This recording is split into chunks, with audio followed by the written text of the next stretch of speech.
सिंध सूबे के साथ नाइंसाफ़ी हो रही हो और हम लोग सिंध के लिए आवाज़ भी ना उठाएं, तो वो बहुत ही इखलाक से गिरी हुई खबर आप तक पहुंचेगी कि ये हम लोगों का ख़ानदान या हम लोगों के दोस्त अहबाब और वास्तेदार खामोश रहे।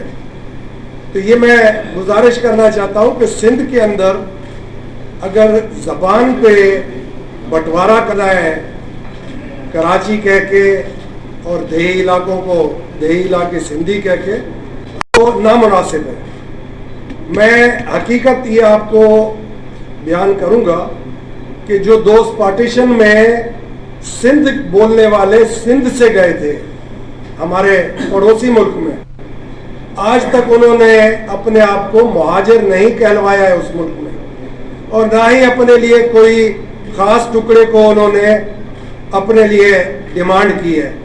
वो उन्हीं में बस गए, उन्हीं के अंदर एक हो गए। हम यही गुजारिश करेंगे कि इधर उर्दू बोलने वाले भाई हम लोगों के साथ बस भी हुए थे और एक ही थे कि बीच में गंदे लोग आए, उन्होंने पटरी से उतार दिया।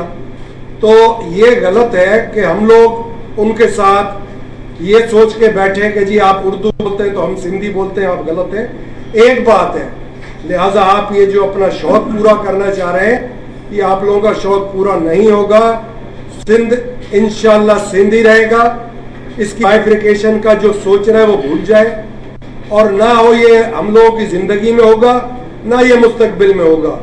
और जो पाकिस्तान का जोग्राफाई इलाका है उसके अंदर भी हम यही कोशिश करेंगे कि किसी भी जगह पे 1 इंच भी कोई बाहर से आके कब्जा ना कर सके, तो अंदर की तो दूर की बात है। तो ये इधर भाई भाई होकर हमें चलना पड़ेगा और बेहतर अंदाज में एक दूसरे के साथ मोहब्बत के साथ इखलाक के दायरे के अंदर रहते हुए हमें चलना पड़ेगा।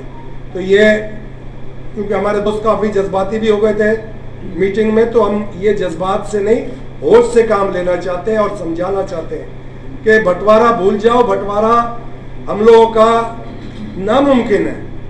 और इसको मुमकिन कराने के लिए अगर बंटवारे की तरफ आप गए तो खून रेजी होगी। तो वो मुख्तसर जुमलों में ये कहते हैं, तो भाई बंदी के साथ हमें चलना पड़ेगा। ये मैं मुख्तसर कहना चाहता हूँ।